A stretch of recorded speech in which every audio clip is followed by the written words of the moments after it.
Bonjour à tous, nous sommes ravis de vous retrouver aujourd'hui pour ce nouvel épisode de Pause. Maintenant, vous avez l'habitude de nous retrouver dans la Maison des Projets, qui est en cours de réaménagement, comme c'est toujours un peu le cas.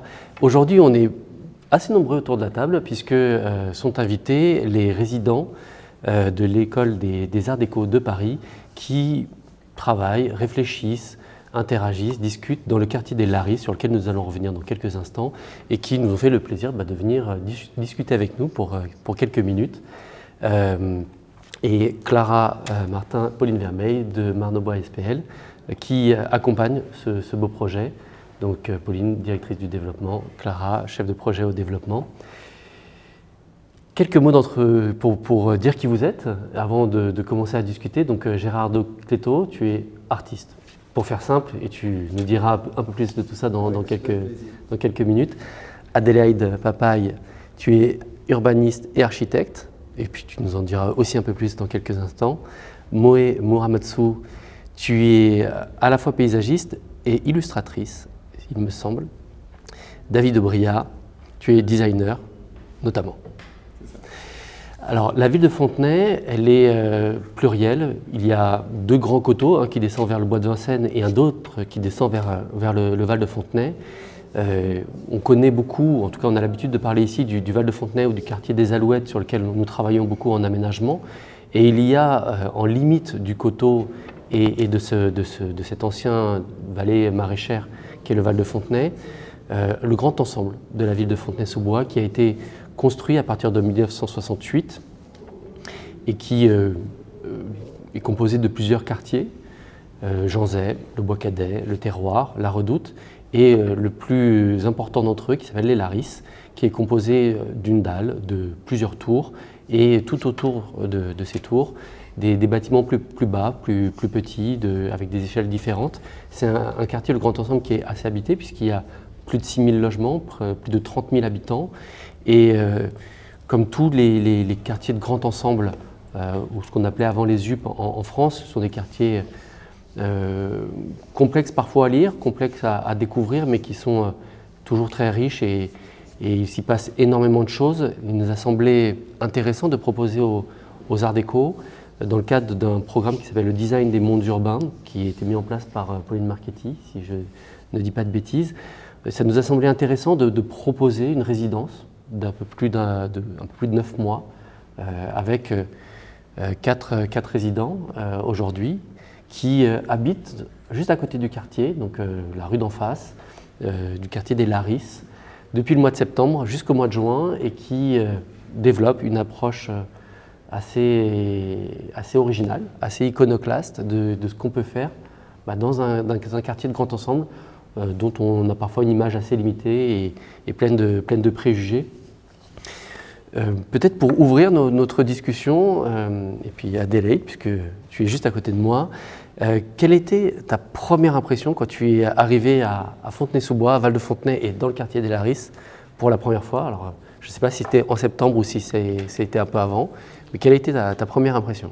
Je dirais que la première chose qui m'a surprise, c'est que j'avais une image des grands ensembles plutôt tout béton, grande tour, etc. Et quelque chose qui m'a beaucoup marqué dans Fontenay et particulièrement aussi dans les Laris, c'est une grande présence de végétation qui rend le quartier, qui donne aussi une autre image. Donc je dirais la végétation, oui. Tu es architecte urbaniste de formation, tu es diplômé ou tu es encore en études, diplômé.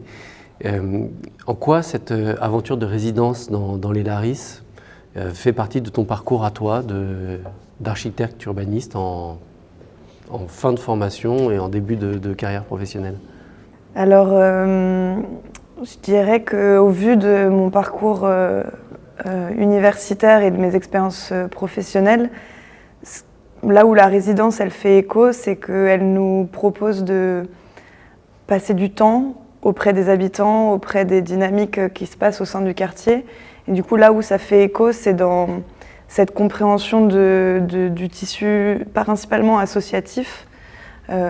Avant de venir ici, moi, je travaillais en association et du coup, je dirais que c'est toute une approche du terrain par les gens qui l'habitent, qui l'occupent et qui l'activent, qui fait lien avec mon parcours via des disciplines type la sociologie ou même de la politique publique, mais aussi comprendre mieux l'existence d'un quartier par les personnes qui l'habitent et qui l'activent. Alors David, toi tu es, alors on a dit tout à l'heure designer, mais je crois designer notamment éco-social, si je ne dis pas de bêtises, en tout cas avec une appréhension justement des gens qui habitent ou des gens qui utilisent les objets potentiellement ou les morceaux de ville designés. Alors toi aussi, quelle a été ta première impression quand tu es arrivé la première fois dans le quartier des Larisses, il y a quelques mois maintenant? D'accord, alors moi ce qui m'a marqué surtout lors de notre premier arpentage, presque le premier jour en fait, c'est la découverte de la Grande Dalle. Donc cette grande forme de béton rouge qui avait une grande présence dans le quartier. Et en fait, il y avait, justement, j'ai remarqué cette présence de végétation, mais surtout une présence de vide. C'était aussi le quartier était vide pour moi, et en fait, on avait beaucoup de mal de voir des premiers habitants ces premiers jours. Et en fait, ça m'a vraiment marqué de se dire, mais où sont les personnes qui habitent dans le quartier? Et c'était aussi de savoir, comment nous, on allait travailler avec si, en fait, le premier jour, on voyait personne. Et du coup, toutes ces premières questions, c'était comment, en fait, arriver à rentrer dans les associations, arriver à rentrer dans des structures qui accueillent les personnes pour, en fait, travailler avec elles, parce que c'était aussi mon but. Enfin, comme tu le dis, j'ai fait une formation de design éco-social. Ce qui m'intéressait, c'était, du coup, les gens, enfin, c'était travailler avec les personnes. Et du coup, c'était ces premières questions qui étaient venues, et du coup, mes premières impressions sur le quartier. Et donc, si les premières impressions, c'était le vide et peut-être pas grand monde, est-ce qu'il a été facile et est-ce qu'aujourd'hui, 5 mois plus tard, 4 mois plus tard, justement, vous avez pu croiser tous ces gens qui habitent les Larisses ou qui y travaillent ou qui gèrent des associations? Ah oui, en fait, c'était un peu ça, c'était de se rendre bénévole dans le quartier. Ça a permis en fait de rentrer dans ce tissu associatif et du coup rentrer chez les habitants, mais en fait dans là où ils occupent les lieux en tout cas. Et en fait, ça fait du bien parce qu'on a trouvé notamment au centre social une vraie chaleur humaine et une sorte, moi je l'appelle presque une sororité parce que c'est la rencontre de toutes les mamans et c'est là où elles se rencontrent, par exemple le vendredi matin avec un café croisé. C'est une parole habitante qui est très riche et qui finalement fait beaucoup de bien parce qu'en fait on se rend compte quand même que malgré ce vide que j'ai perçu au début, en fait c'est quand même quelque chose de très chaleureux, une entraide qui est là et qui est présente et ça fait du bien à l'avoir. Enfin, en tout cas moi ça me fait beaucoup de bien au-delà même de la résidence et du projet dans le quartier. Pauline, comment est venue cette idée de résidence habitée de 9 mois dans le quartier, dans le grand ensemble, avec le design des mondes urbains, des arts déco? D'où vient cette idée qui peut être un peu saugrenue? Moi, j'avoue que quand tu me l'as proposé il y a quelques mois, je dis ouais, pourquoi pas, mais comment, d'où ça vient? C'est, on va dire, la continuité d'une démarche de recherche qu'on mène à la SPL et à la direction du développement depuis plusieurs années sur le quartier des Larisses, puisque on avait entamé un travail de recherche focalisé justement sur cette dalle dont parle David et sur la question de la pérennité des copropriétés, puisque cette dalle, elle est ceinturée de 8 immeubles, dont 5 en copropriété. Et que dans le cadre de cette recherche, on a travaillé avec Pauline Marchetti, que tu as évoqué au tout début de cette conversation. Et en tout cas, c'est à l'issue de la recherche qu'on a menée ensemble qui avait pour vocation à étudier le remembrement d'une tour en copropriété et en tout cas son interaction avec la dalle, en tout cas un aboutissement qui nous a ouvert d'autres perspectives et plus particulièrement un intérêt plus prégnant sur cet objet dalle et sur en tout cas son devenir, qu'on a en tout cas échangé avec Pauline sur la possibilité de faire perdurer cette réflexion et à travers, elle, ses activités en tant qu'enseignante à l'École nationale des arts décoratifs de Paris, la possibilité de mettre en place cette résidence pour poursuivre cette réflexion, en tout cas avec une méthodologie de pensée qui soit très différente et un peu décalée par rapport à nous, la manière dont on appréhende l'espace, puisque ce qui nous intéresse aujourd'hui aussi dans cette collaboration avec les résidents et les résidentes, c'est en tout cas de nous accompagner sur un regard un peu différent et toucher cette matière habitante que nous, en tant que techniciens, on a beaucoup de difficultés à toucher. Et c'est d'autant plus important quand on se pose la question du devenir de morceaux urbains aussi importants que cette dalle. Toucher les habitants, avoir peut-être un regard décalé, c'est vrai que c'est un peu ce qu'on s'était dit au départ. Et alors nous techniciens, on aime les interventions artistiques dans l'espace public, avec parfois des œuvres monumentales qui restent pérennes, des statues, la statue équestre qui est au milieu de chaque place de France évidemment. Mais l'art, et notamment aujourd'hui pour concevoir des espaces, c'est pas que ça. Alors Gérardo, quand on a préparé la conversation, j'ai dit je vais te dire que tu es artiste, tu me dis oui c'est plus compliqué. Alors qu'est-ce que tu es réellement? C'est drôle que tu as parlé de la statue équestre, hein? Parce que quand j'étais plus petite, les Beaux-Arts, 18-19 ans, pour me faire mieux comprendre un peu la direction dans laquelle était en train d'aller l'art contemporaine, il était toujours cet exemple de la statue équestre. Donc dans mon cas, pour ma manière après de concevoir la pratique artistique, c'est exactement un peu l'inverse de l'artiste qui arrive et on dit « Ah, ici on met une belle sculpture au milieu de la dalle ». Non, c'est plutôt une pratique artistique qui est un peu comme le déroulement de notre résidence, passe avant pour une période de présence sur le territoire et après un moment de production pour ou avec le territoire. Et en général, ça c'est un moment historique où il y a beaucoup l'habitude de se détacher d'un langage spécifique d'expression, mais souvent sont les territoires, sont les dynamiques qui me vont suggérer quel langage utiliser, s'il faut faire une fresque, s'il faut faire une fontaine, s'il faut faire une balade collective ou une performance avec les feux d'artifice. Comme je veux dire, je n'ai pas un langage après spécifique à lequel je me suis ancré. Et donc, ouais, je pense que c'est surtout ce concept de la présence sur le territoire et après de la production qui va un peu plus à définir ma pratique. Et alors, qu'est-ce qui t'a surpris quand tu es arrivé la première fois dans les Larisses? Très très ponctuel, qu'est-ce qu'il disait David, parce que tu arrives avec des données, surtout quantitatives sur le quartier, non? 8 000, 9 000 personnes, mais après tu arrives et tu vois que durant la journée, il y a personne qui traverse le quartier. Donc depuis le début, je me suis été beaucoup questionné un peu, sont où tous les gens qui ne sont pas part de la testure associative? Parce qu'après, la testure associative arrive à toucher un certain numéro de gens. Mais après, une question que je garde encore beaucoup dans ma tête dans cette période, c'est fascinant comme à la fin tu peux voir des immeubles et des maisons qui sont toutes réparties à la même manière, hein, mais après cet algorithme par rapport à l'habitant qui l'habite va développer un output différent, un résultat différent. Je ne sais pas si je me suis expliqué avec mon français embrouillé, mais c'est pour dire comme à la fin, ouais, tu arrives, tu as tous les bâtiments les mêmes, toutes les petites maisons les mêmes, mais après, dans 5 mois que tu habites, tu connais personne, tu as l'as des premiers liens et tout, tu comprends comme à la fin, va produire une pluralité de gens totalement différents qui vécu des vies totalement différentes. Ça me fascine beaucoup. Comme, d'un point de vue culturel, tu as vraiment beaucoup de différences dans le quartier, dans la manière de vivre le quotidien aussi. Et ça m'a beaucoup fasciné. Mais il faut, juste pour compléter, il faut que je sois honnête, la première chose que j'ai pensé une fois que je suis arrivé sur la dalle, c'était un grand défilé de fashion. Comment c'est un défilé? Oh, un défilé, m'avait fait penser tout de suite à un défilé, cette dalle Bordeaux, qui me rappelle un peu le tapis rouge, cette tour énorme, ouais, cette pattern de les tours.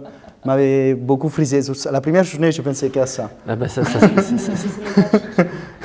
Ça se terminera peut-être par un défilé de mode ouais, sur la dalle des Larisses. Alors, moi, ce qui me fascine, et quand je vous ai rencontré pour la première fois, chacun d'entre vous, c'est que vous avez chacun d'entre vous plusieurs cordes à votre arc et des pratiques, des compétences multiples. Et Moé, toi, tu es à la fois paysagiste, et à la fois illustratrice. Alors c'est laquelle des deux compétences que tu utilises dans cette résidence? Les deux? Un peu des deux? Ça dépend des moments? Comment ça se... Ça dépend des moments, mais je pense qu'il y a un peu des deux. En fait, ma formation de paysagiste que j'ai fait à l'école de paysage de Versailles, c'était suite à un design d'espace, donc qui est plus de l'architecture. Et en fait, c'est des études que je considère comme un chemin aussi, et pas comme une fin, en tout cas, au métier auquel je veux aspirer, ou que j'aimerais pratiquer, et qui m'a permis de comprendre comment analyser un lieu à une échelle plus large, d'essayer de croiser différentes composantes d'un lieu, de pas uniquement et du coup c'est ces liens-là, et c'est ces liens-là que j'essaie de lire tout le long de l'année, et notamment sur ce premier semestre de la résidence. Et le dessin, c'est une pratique que je garde quotidiennement, qui me permet de regarder en fait les gens, les lieux, de capter des choses que je vois pas si je dessine pas, et qui me permet aussi de dialoguer avec des personnes, parce que c'est une méthode c'est un art qui inspire la confiance et la curiosité, et du coup qui me permet parfois de tisser des liens plus intimes avec certains habitants.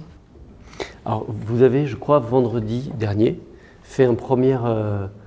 je ne sais pas si c'était une première restitution, en tout cas un premier temps d'échange assez important, je crois, pour vous dans ce cours de l'année qui est en train de se faire là, à la résidence Intergé du quartier des Larisses. Qu'est-ce que c'était que cet après-midi et comment ça s'est passé? En fait, on est donc au milieu de l'année de résidence. On doit, d'une certaine manière, pour pouvoir communiquer de la manière la plus efficace, rendre compte aussi de ce qui se sont passés ces 6 derniers mois. Et pour faire ce travail-là, nous, on a souhaité faire quelque chose qui n'était pas purement une restitution textuelle, descriptive, nous avons fait ça, nous avons fait ça, nous avons fait ça. Et pour rendre compte aussi de tout ce que disaient avant mes collègues de ce tissu habitant, etc., on a souhaité rendre honneur aux rencontres qui nous ont permis d'accéder à un certain niveau de compréhension actuelle. C'est-à-dire qu'on a créé une sorte de carte en 3 dimensions qui, par ces liens, montrait j'ai rencontré X personnes, qui m'a fait rencontrer X personnes, qui m'a fait aller à tel événement, qui m'a fait avoir cette idée. Et donc l'idée, c'était de vraiment rendre compte de ça parce que, d'une certaine manière, ça traduit de nos différents langages d'analyse, mais aussi de notre sensibilité de l'habiter, notamment parce qu'il y a beaucoup de choses qui sont arrivées pour nous dans ce quartier qui sont principalement dues au fait qu'on était là en tant qu'habitants, qu'on avait du coup aussi une constance, une régularité de présence à différents temps. Donc on a fait cet objet qui était dans un premier temps l'outil de traduction de ces 6 derniers mois et aussi le point de départ de la suite des mois qui arrivent. Et on a animé aussi à côté des différents ateliers. Peut-être, Gerardo, tu peux parler de l'atelier avec Voix Machine? Bien sûr. Alors, un truc très important qui s'est passé dans ces 6 mois, comme disait avant Adélaïde, c'est sûr que notre découverte un peu de la vie de quartier s'est passé beaucoup pour cette chose de la parole après parole, personne ne renvoie quelqu'un d'autre. On arrivait un peu à monter cette carte 3D, cet atlas, un peu de l'expérience des gens, des moments qu'on avait collectionnés. Et c'est sûr qu'il y a une association sur laquelle on est tombé avec beaucoup de plaisir, c'est Voix Machine, une association qui depuis longtemps mène une action dans les territoires de Fontenay-sous-Bois et Montreuil. Par rapport à cette association, on avait capté un truc très important de comme il y a en général un fort investissement d'énergie d'un point de vue, comment je peux dire, il y a beaucoup de projets actifs sur le territoire, se produisent beaucoup de matières et il nous fascinait beaucoup de travailler avec Voix Machine pour éditer une matière qui existait déjà produire et la donner continuité à travers cet atelier ou simplement s'écouter cette podcast où les protagonistes étaient des habitants de Larisses qui étaient interviewés il y a quelques mois par Voix Machine. Et nous, on avait réalisé un peu cette petite spot, cet petit atelier où tu composais un collage d'images à réaction de l'écouter de cette podcast. Mais je trouve que le point central, c'était qu'en général, ça caractérise un peu notre attitude. Ce n'est pas d'arriver sur un territoire, ramener des trucs, ramener des sujets, mais voir déjà quelle est la matière présente sur le territoire et partir, commencer à travailler dans la matière, dans les processus déjà actifs, déjà présents sur le territoire. Après, il était un deuxième atelier et je vous le laisse raconter à vous, très intéressant. En fait, aussi pour rajouter ce que tu disais Gerardo, et ensuite pour continuer, ça faisait du bien parce qu'en novembre, on avait rencontré le maire de Fontenay-sous-Bois. Donc c'est une première introduction de notre travail et notre recherche menée sur le territoire. Et là, ce qui faisait du bien, c'est que cette introduction, on la faisait aux habitants. C'était aussi, on est là depuis 6 mois, on se présente d'une certaine manière aux habitants à chaque fois qu'on les voit. Enfin, on est ici, on est ça, on travaille pour les Arts Déco, on fait cette résidence design des territoires. Mais ça faisait bien parce que du coup, on se présentait en quelque sorte et de quelque manière aux habitants. Et c'est vrai que nous, avec Moé, on avait donc travaillé sur plusieurs aspects et thématiques qu'on avait dans le quartier, notamment donc le quartier, le chez-soi et l'intime et le centre social. Et c'était de rendre compte en fait d'images et de sortes de choses et d'illustrations que pouvaient produire les habitants pour rendre compte de ces 3 thématiques-là.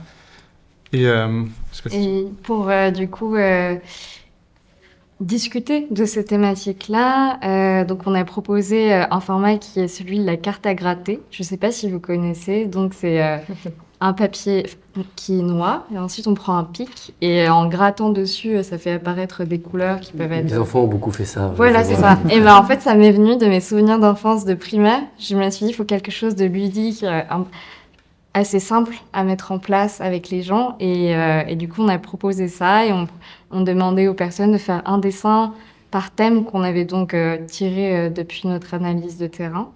Et oui, on a plein de cartes et on a hâte de les scanner pour essayer aussi de prendre le temps de les regarder chacune. Mais, Oui, puis au fur et à mesure, à chaque fois qu'on avait un dessin, on l'exposait en quelque sorte sur le mur et du coup, ça créait aussi un mouvement ça entraînait les gens à créer de plus en plus de cartes et aussi ça inspirait certaines choses et en quelque manière, ça décomplexait aussi tout l'univers du dessin où en fait... parce que souvent, on a eu des remarques, moi, je sais pas dessiner, qu'est-ce que je fais? Mais en fait, souvent, ils voyaient des écritures, donc ils se sont dit, en fait, je vais écrire un petit mot, ou alors... Enfin, c'était aussi une forme de... Enfin, une décomplexée d'interagir aussi avec les habitants, et c'est ce qu'on est amené à faire pendant la recherche. Oui, carrément. Pardon. Cette notion-là de terrain, notamment au centre... Du coup, cet événement, je ne sais pas si on l'a dit, a eu lieu au centre social Intergé. Et c'est un lieu repère des personnes. Et je trouve que c'est quelque chose qu'on a acquéri, enfin en tout cas qu'on a compris comment fonctionnait le lieu, où en fait on peut arriver avec une idée, mais on va se laisser vraiment avec les gens transformer cet énoncé ensemble pour qu'il soit accessible et qu'il parle à tout le monde. Je pense que dans notre travail depuis le début de l'année et aussi ce qui transparaît dans les 2 ateliers qu'on a portés, c'est la recherche d'outils pour que les habitants parlent eux-mêmes de leur quartier. Et ça, c'était quelque chose qui était très fort pour nous, de ne pas mettre des mots dans la bouche, de ne pas aller trop vite sur l'identification des enjeux qui mettraient de côté en fait une sensibilité qu'on ne peut pas percevoir dans des instants très rapides. Et donc en fait, dans ces 2 ateliers, mais d'autres aussi qu'on a développés avec Gerardo notamment, on a customisé un caddie pour aller à la rencontre des gens dans l'espace public. L'idée, c'est trouver des manières de rendre compte de symboles, d'identités, de moments forts. Et en fait, c'est par l'identification de ces lieux qui sont importants, ces symboles qui représentent les Larisses, les moments de solidarité, c'est comme ça que... Enfin, c'est en allant chercher cette parole-là que nous, on fait notre analyse. Et après, chacun, on a des disciplines plus techniques, plus méthodologique, on va dire, pour acquérir de la donnée sur un territoire.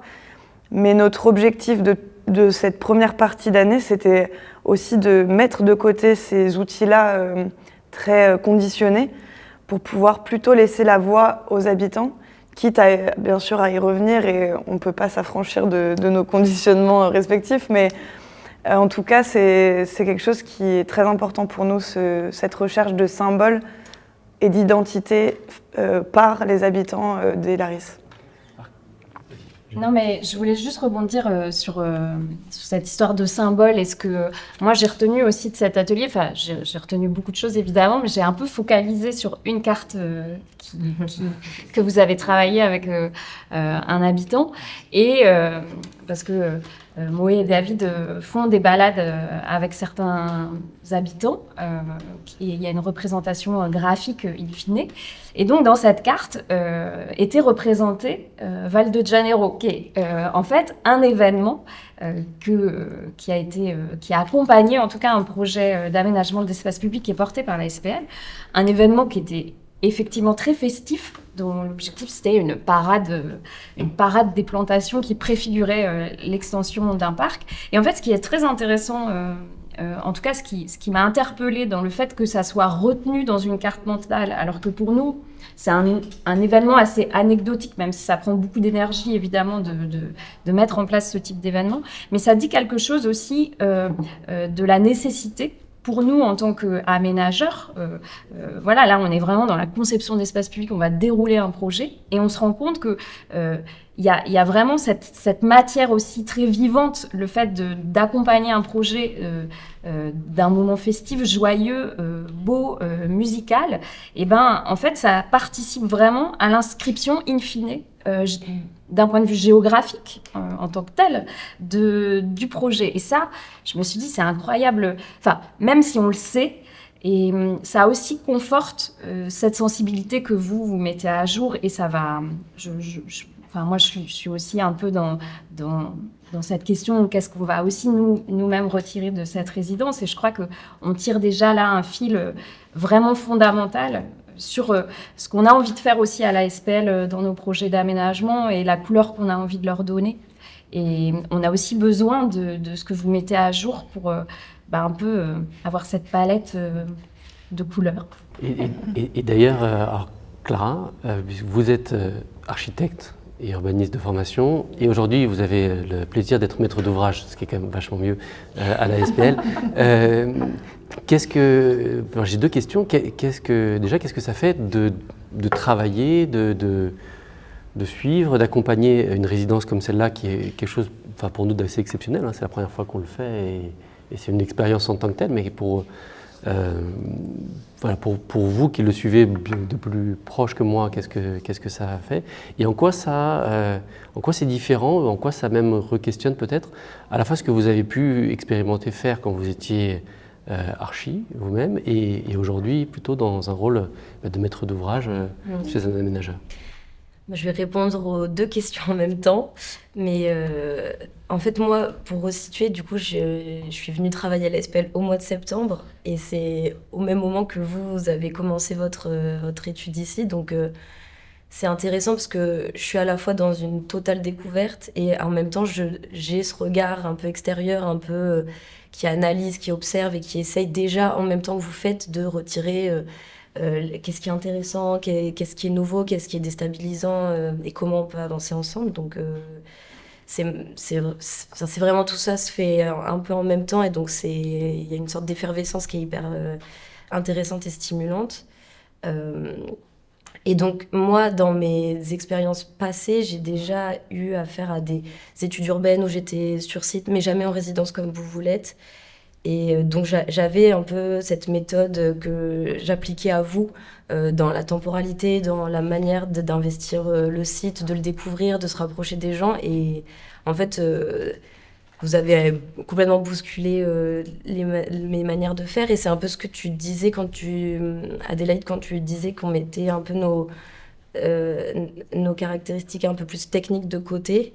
Je trouve que c'est à la fois hyper intéressant et dur parce que, comme vous l'avez dit, du coup vous êtes attaché à la rencontre des habitants et des gens, et en même temps c'est difficile parce que ils sont pas toujours là. Vous rentrez par le tissu associatif, mais c'est pas enfin, ça a été long de créer du lien avec les gens. Vous l'avez dit, même ces 5 mois. Au final, la restitution à l'Intergé, c'était encore un moment de montrer ce que vous faisiez, donc c'est assez long. Alors que nous, on a plutôt l'habitude de faire appel un peu à une sorte d'intuition. On se dit, bon, ben là, on a une intuition sur ce site, on pense que ça peut marcher. Et là, vous l'avez un peu retourné, enfin, vos intuitions, vous les avez mises de côté pour vraiment faire en sorte que la parole habitante, elle passe au-dessus. Et je trouve que c'est un exercice hyper difficile. Et donc, moi, je vous ai observé faire ça. Et du coup, je pense que ça, c'est super intéressant et ça change complètement la manière de faire, de vraiment plus trop suivre l'intuition, ou alors qu'elle sert plutôt à faire levier pour faire parler les gens. Et donc, moi, c'est la première fois que je suis un travail comme ça en tant que maîtrise d'ouvrage. Et donc, c'est très intéressant et j'apprends avec vous, en fait. Et c'est marrant aussi de voir que quand on se parle, surtout au début, mais un peu moins maintenant, j'avais ce besoin de comprendre, mais en fait, c'est quoi la méthodologie que vous allez mettre en place, mais ça va être quand, comment, il y a besoin un peu plus de cadre, et ça aussi, ça ouvre un peu nos champs des possibles de voir que une autre manière de mettre des cadres, ou des cadres plus mous qui peuvent se déformer. Je pense qu'une des particularités à dire concernant cette résidence, c'est que vous, SPL, vous êtes le financeur d'une partie du programme, mais vous n'êtes pas commanditaire, au sens où vous ne nous donnez pas de livrables, de cahier des charges extrêmement précis vers lequel on doit tendre. Et ça, c'est un paramètre qui, je pense, est essentiel pour comprendre aussi notre méthodologie d'intervention. C'est-à-dire que quand on est arrivé du coup sur site, d'une certaine manière, il y avait une forme de terrain très vaste, que ce soit en termes de sujet, en termes de superficie.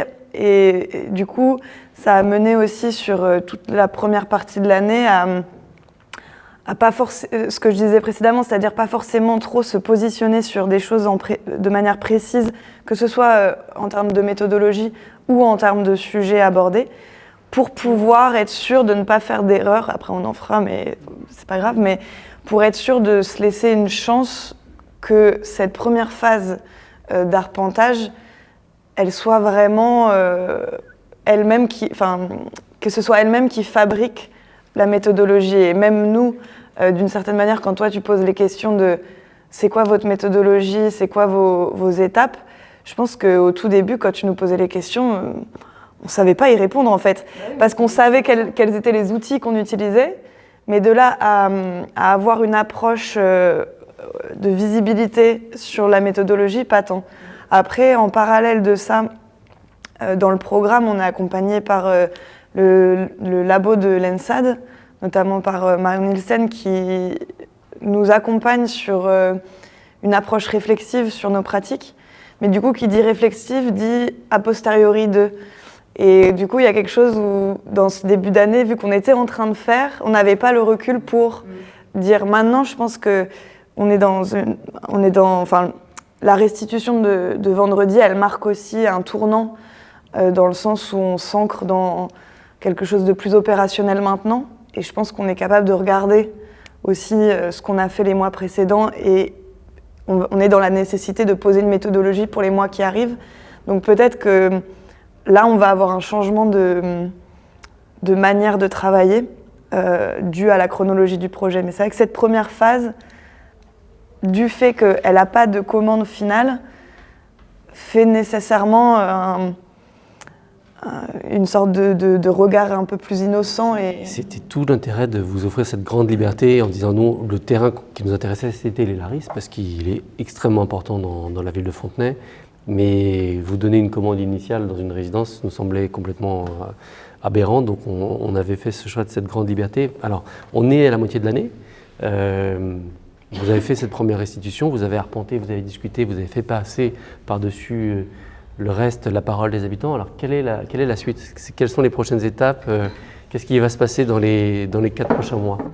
Déjà, aussi pour répondre à la question de Clara, à ta remarque aussi, tu parlais de temps long, parce que aussi, désolé François, du coup je réponds pas vraiment à ta question, mais... Non mais j'ai l'habitude, ne vous inquiétez pas. Mettre une précision sur le temps long, en fait c'est aussi une sorte de découverte, parce qu'on arrive en septembre, donc, nous 4, on arrive en septembre, on a 4 expertises différentes, on a 4 regards différents, et on se connaît pas du tout. Et c'est aussi un enjeu énorme de comment on arrive à se connaître, parce qu'on habite ensemble dans le quartier, mais du coup, comment on arrive à converger nos 4 regards sur ce quartier-là, et comment on arrive à, en quelque sorte, mélanger toute notre expertise. Et ça prend du temps aussi. Et c'est presque le plus gros challenge de cette résidence, c'est aussi comment nous, en tant que moi, designer, j'arrive à travailler avec des paysagistes, des architectes, des artistes, et comment on arrive à faire projet ensemble dans ce quartier-là. Et ça participe aussi en quelque sorte à un temps long, parce que en fait, toutes ces choses-là, on doit les travailler en même temps que la recherche doit avancer. Et donc voilà. Mais pour la suite, là, on essaie vraiment en fait, on a eu des sortes de premières conclusions après ce moment d'échange et cet événement-là. Donc on a vu que des choses de notre recherche ont plutôt bien marché, des regards. Et maintenant, c'est de se dire comment, en fait, de ces regards-là qu'on a eu, de cette parole habitante, comment nous, on arrive à aller de l'avant et faire projet. Et là, tout est l'enjeu de ces prochains mois, c'est de savoir vraiment, de tout ce qu'on a eu et tout ce qu'on a pu voir, comment on arrive à se transformer toute cette matière-là en quelque chose de pertinent pour le projet. Et, voilà. Juste... Ah, vas-y, Moé. Vas-y. Non, mais je voulais dire que Enfin, un point d'étape très intéressant selon moi de comment vous avez réussi à mettre toutes vos capacités, votre matière qui est très différente, ensemble en un point. C'est un peu cette carte que vous avez commencé à évoquer, mais qui est du coup une sorte d'objet, une sorte d'œuvre d'art, mais participative. Et donc, on peut l'appeler carte, enfin vous l'appelez carte 3D, mais elle parlait du coup sur une même matière. On avait des informations de lieux, de moments, de temps, de personnes, une chronologie, des liens entre les gens. Et du coup, à la fois, il y avait du dessin, il y avait de la matière, il y avait l'utilisation de mots, de schémas, de mouvements. Et donc, je pense que cet outil-là que vous avez mis en place, il est très intéressant et très représentatif aussi de comment vous avez réussi à travailler ensemble et à montrer ce temps-là de découverte et de cheminement que vous avez eu. Je réagisse moi à cette question. Non, je sais pas. Moi, j'ai réfléchi un peu sur le point commun qu'on a entre nous aussi, si on vient de disciplines et pratiques différentes. C'est un peu qu'on travaille avec cette attitude, je voudrais dire, même pas site spécifique, mais people spécifique.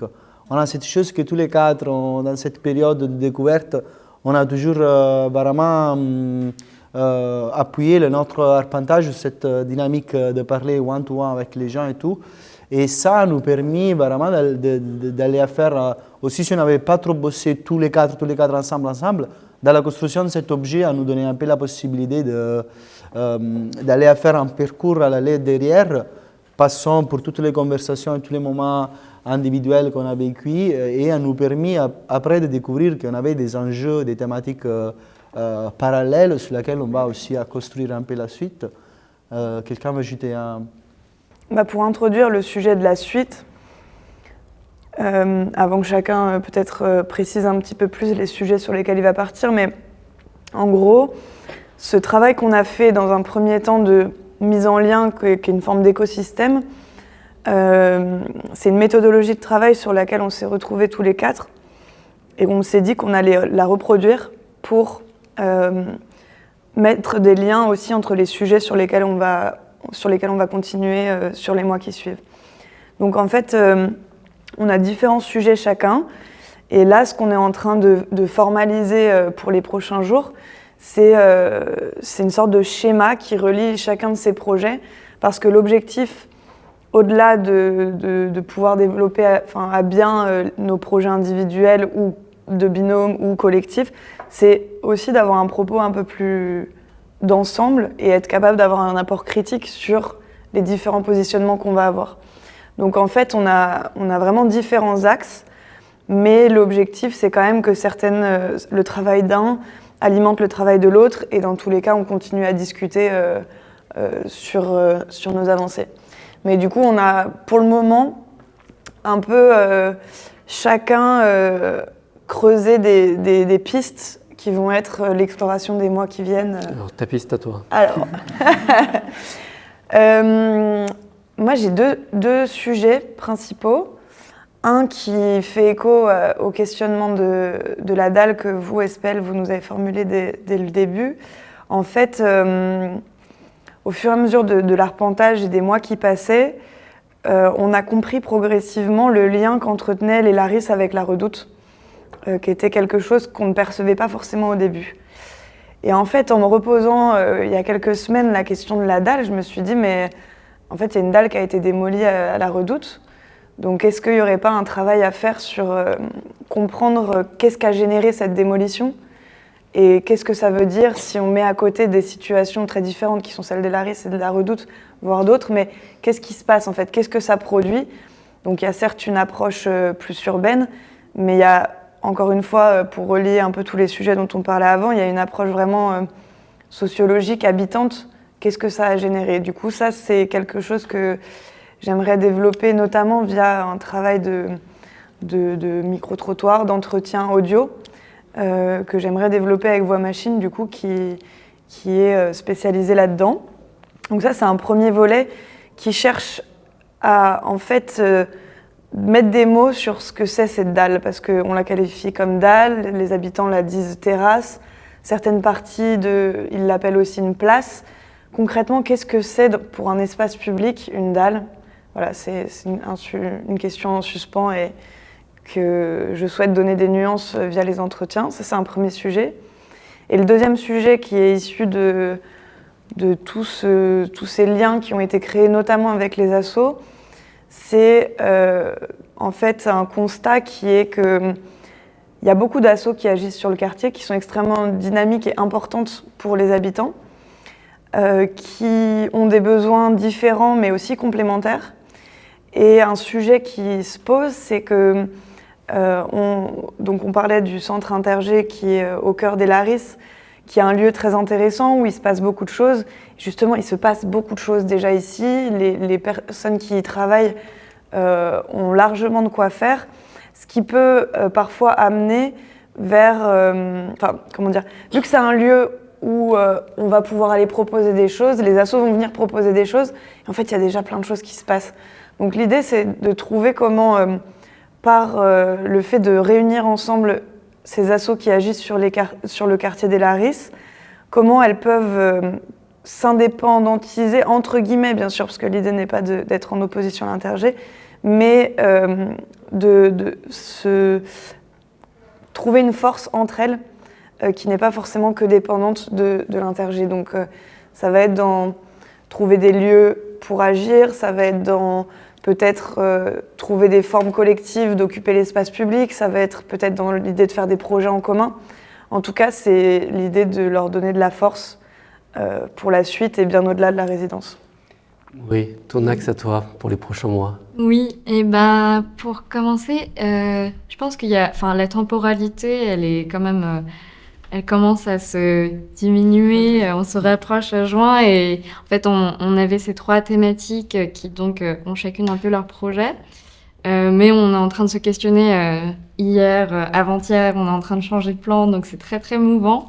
Mais je vais commencer par le premier qui est le plus sur lequel on se dirige avec David, qui est du coup la question des appartements de Val-Office. Donc c'est les 3 tours, 3, 5 et 7 rue Jean Massé, où en fait on a ressenti ça un petit peu au début de l'année, où il y avait des difficultés, une qualité, des problématiques de logement en termes d'insalubrité ou de questions de chauffage. Et en fait, on a eu des événements très marqueurs comme Fontenay 2050. Donc c'était une concertation de la ville effectuée chez les compagnons bâtisseurs. Et c'est un endroit où la parole s'est libérée et on a pu entendre de la part des habitants eux-mêmes leur quotidien sur ces problématiques-là. Donc on a ressenti une urgence de se questionner là-dessus. Et donc aujourd'hui, on se questionne comment est-ce qu'on peut intervenir avec nos outils.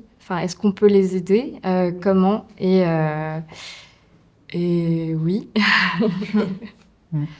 Après, il y a plusieurs... en gros, le problème est qu'il y a une difficulté de dialogue avec le bailleur social actuellement. Donc, on essaie on aimerait réussir à comprendre quelles sont les raisons de cette difficulté de dialogue. Enfin, c'est un peu un gros projet et peut-être un peu ambitieux, mais d'une action qui serait du coup plus pérenne et aussi de réfléchir à des actions plus autonomes à l'échelle donc de demain, de comment est-ce qu'on peut les aider. Donc, est-ce que c'est par une sorte... Alors, j'en ai aucune idée, hein, c'est vraiment, je sors un exemple comme ça, mais est-ce que ça pourrait être une sorte de boîte à outils qui permet de créer sa propre isolation de manière autonome et du coup de ne pas avoir froid le temps que, par exemple, une réhabilitation arrive à plus long terme? Ou est-ce que, par exemple, les associations de quartier peuvent aider à distribuer des outils ou des choses, notamment les compagnons bâtisseurs qui ont une action dans les logements du quartier? Est-ce que eux, ils peuvent justement donner des outils ou des conseils pour des actions très, très courtes qui peuvent justement intervenir assez rapidement dans les besoins? C'est vrai que, en fait, dans cette direction-là, enfin, en tout cas, moi, en tout cas, sur mon passé, je me suis beaucoup intéressé sur le soin. Le care, comme on dit, le design du care et le design du soin, c'est des choses qui me touchent beaucoup et j'ai envie vraiment de rentrer dans cet axe-là en me disant, en fait, si moi aujourd'hui j'ai envie de travailler sur ce design de care, en fait c'est directement avec les habitants, c'est les aider dans leur presque peut-être dans leur mal-être qu'ils ont dans leur logement ou dans leur chez-soi, c'est intervenir avec eux et pour eux et c'est aussi une sorte de... Enfin, j'ai envie de les aider, quoi. C'est presque frustrant de se dire, pour l'instant, on a cette information-là, on peut encore rien faire, mais du coup, là, dans les prochains mois, ça va être de trouver des actions, comme tu dis, pour les aider.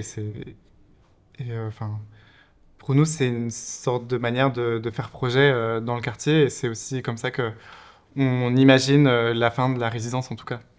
Et on peut rappeler aussi qu'on a une assemblée de projet qui se tient bientôt, qui est donc un moment où on va inviter des associations, des structures ou des personnes qui souhaiteraient ou qui pourraient nous aider à concrétiser ces projets-là. Et c'est du coup une sorte d'échéance aussi qui nous permet de se dire de quoi est-ce qu'on a besoin, est-ce que ce besoin-là, on peut vraiment l'avoir d'ici là. Et du coup, voilà, on est un peu sur cette période-là et je te passe la parole, Gerardo. Très dangereux. Non, c'est très précis qu'est-ce que tu dis. Donc j'espère qu'on dit cette chose et pas que l'assemblée de projet après change tout. Dans le cas où on fait sortir l'épisode après l'assemblée de projet pour être sûr. On retourne la fin. Exactement. Et je trouve qu'à la fin, il y a beaucoup de dialogue entre les différents sujets sur lesquels que chacun de nous a adressé. Parce que je me trouve en syntonie avec le discours de la dalle, mais bien sûr aussi avec le discours des maisons, des appartes, mais avec une attitude, une approche différente pour la discipline et la catégorie que je représente. Non? Un langage expressif, c'est sûr, un peu plus différent. En général, je me suis après beaucoup de concertations avec les habitants, après beaucoup de moments où on s'est rencontrés, on a échangé ensemble. Je trouve qu'en général, un peu la piste que j'ai baptisée, parce qu'à un certain moment, il faut faire des choix, il faut se lancer, c'est un peu cette interconnexion qu'il y a entre, à la fin, le parcours qu'il y a dans la dalle, donc dans l'espace public, à l'espace privé. Donc, quand tu arrives, tu rentres chez toi. Donc, en général, avec les actions que j'ai envie de mener dans les prochains mois, il y a beaucoup cette fascination de ma part d'essayer d'intervenir sur l'espace public, donc sur la dalle, à travers des actions éphémères, temporaires, comme des actions chorales avec les habitants, festives aussi, mais pour essayer de pousser, décaler un peu le regard sur un espace qui vient traverser tous les jours de manière ordinaire. J'essaie de m'expliquer mieux. À la fin, quand on traverse un espace tous les jours, on va lui donner des coordonnées qui sont ordinaires. Un landscape, un paysage devient d'une certaine manière... on ne réfléchit même pas plus sur notre environnement qui est autour parce que c'est quelque chose qu'on traverse tous les jours. On ne donne pas trop de temps à réfléchir sur l'espace même. Et j'aimerais créer des petits moments pas ordinaires dans un espace ordinaire, juste pour créer un peu ce décalage de regard d'un millimètre ou 2 millimètres. Qu'est-ce que je voudrais dire? C'est que j'aimerais créer un moment avec les habitants où on véhicule la dalle d'une manière différente, qu'elle peut être à travers une projection collective qu'on va avoir sur la dalle, autant qu'une vraie fête, où on joue au loto, tout ensemble sur la dalle.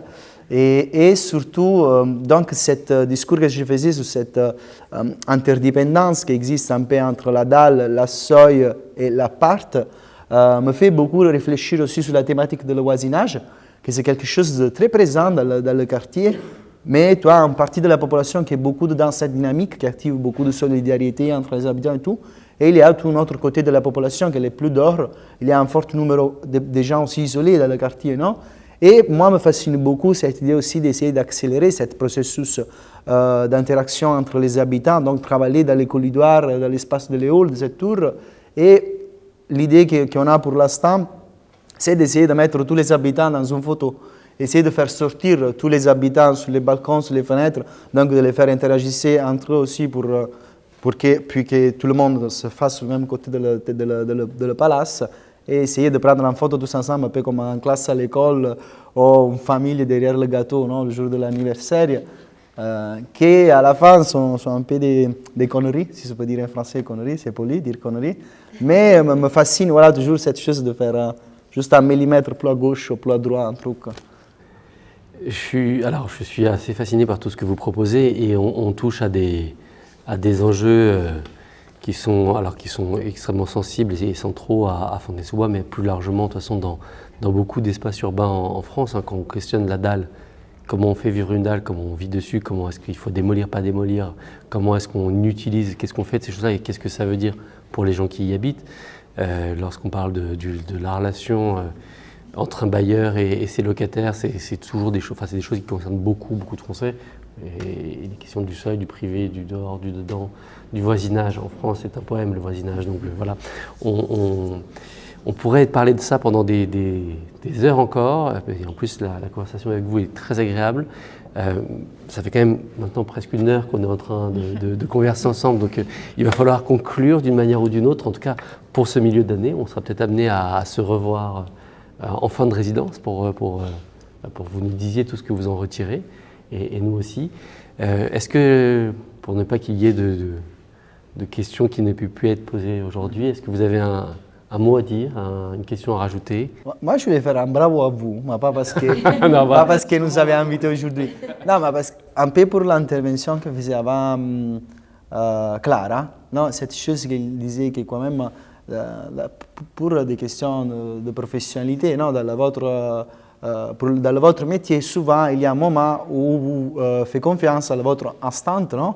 À votre expertise, à votre compétence, avant de prendre un choix. Mais le bravo, c'est de se mettre en discussion. Vous acceptez ce programme et sans nous donner un livrable, vous, quand même, vous mettez en discussion votre pratique même et la manière de la réfléchir. Et donc à mettre en contraposition à cette modalité d'action basée dans quelque manière sur votre être technicien aussi, mettre en contraposition avec une modalité d'action qui réfléchit plutôt sur l'interdépendance entre humain, non humain et environnement, qui en général après c'est une direction qui prend différentes pratiques dans ce moment historique. Mais voilà, qu'est-ce que je dis bravo pour ça, pour cette envie après de mettre en discussion en catégorie, en pratique comme la vôtre.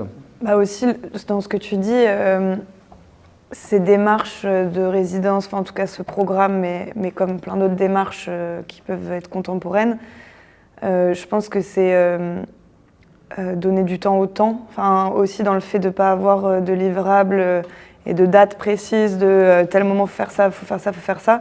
C'est aussi un peu un chamboulement sur la manière de fonctionner où on bouscule les étapes, on met une étape du milieu au début, enfin voilà. Et du coup, c'est re-questionner le rapport au temps pour aller dans ce sens-là aussi, notre présence dans le quartier et la confiance qu'on a eu, d'ailleurs big up à tous les gens du quartier, mais cette confiance qu'on a créée avec eux, c'est par le temps d'abord.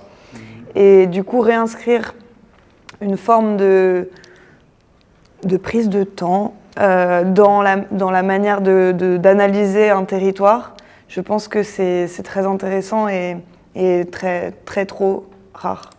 Parce que oui, en fait, dans ce projet-là, on sent vraiment qu'on est dans une frontière entre la vie privée et la vie publique. Nous, du coup, on est en quelque sorte, on habite dans le quartier, donc en fait, on rentre un peu dans cette vie privée avec les habitants parce qu'on vit avec eux, justement. Et ça permet de vraiment presque revoir cette frontière qu'on peut avoir, notamment dans les métiers de création. Est-ce qu'on ne peut pas la redéfinir avec ce projet de résidence complété?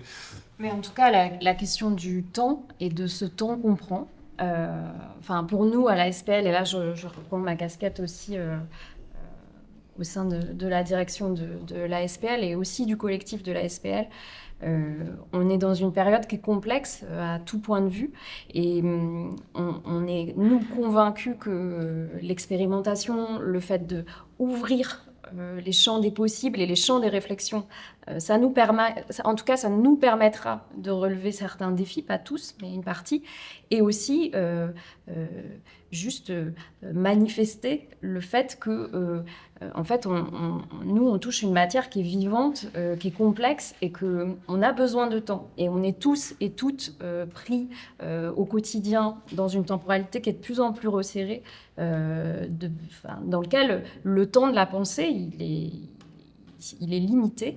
Et en fait, à travers vous, c'est aussi rappeler que, voilà, pour ce qui est de la matière de la ville, il y a d'autres sujets où il faut prendre le temps.